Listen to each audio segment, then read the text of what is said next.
Nung bata ka pa, naniwala kang buhay ang mga laruan mo, di ba? Iniisip mong gumagalaw sila kapag wala ka sa kwarto. Pero, paano kung sabihin kong totoo yon? Ang Toy Story, isang pelikulang punong-puno ng nostalgia at kabataan, ay may madilim na sikreto. Isang theory na nagsasabing, hindi lang basta buhay ang mga laruan. Ginawa sila para mabuhay. At baka hindi lang laruan ang pinapagana ng emosyon mo. Kung gusto mong matuklasan ang pinakatagong lihim sa likod ng Pixar Universe, manatili ka hanggang dulo dahil baka ito na ang teoryang hindi mo na makakalimutan. Ayon sa ilang fans, ang mga laruan sa Toy Story ay hindi basta nabuhay.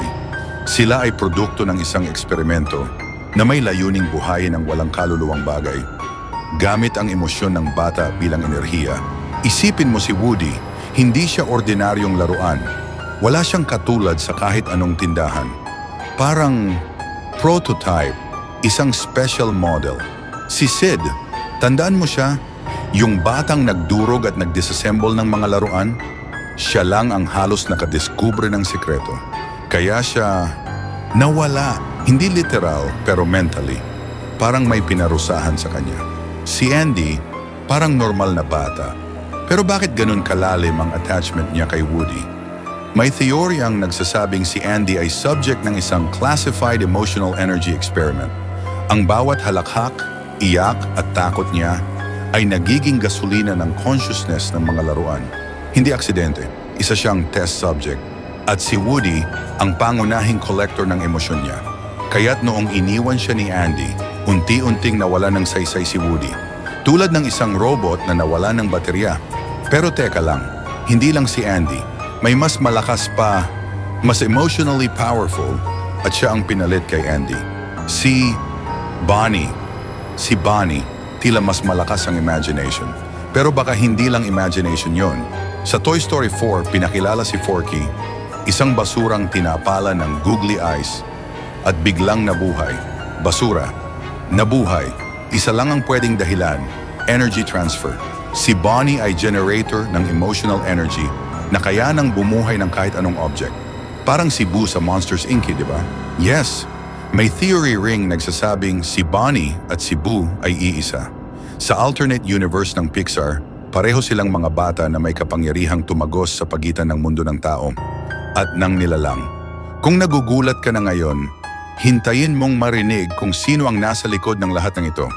Isang korporasyong matagal nang nasa background ng halos lahat ng Pixar movies.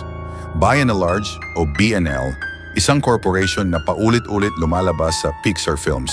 Sila ang dahilan kung bakit nasira ang mundo sa WALL-E. Sila rin ang source ng teknolohiya sa Cars. At ngayon, sila ang pinaghihinalaang source ng experimental energy testing sa Toy Story. Ang Monsters Inc., collector sila ng emotions. Toy Story, tagatanggap. Para silang supply at demand system ng soul energy.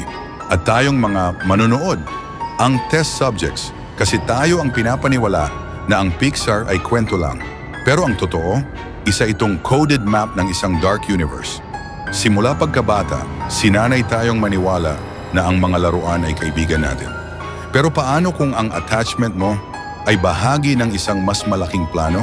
Paano kung may nanonood sa likod ng screen habang naiiyak ka sa pagtatapos ng Toy Story 3 dahil gusto nilang sukatin gaano kalalim ang emosyon mo at kung gaano karaming enerhiya ang kaya mong ibigay sa isang walang kaluluwang laruan.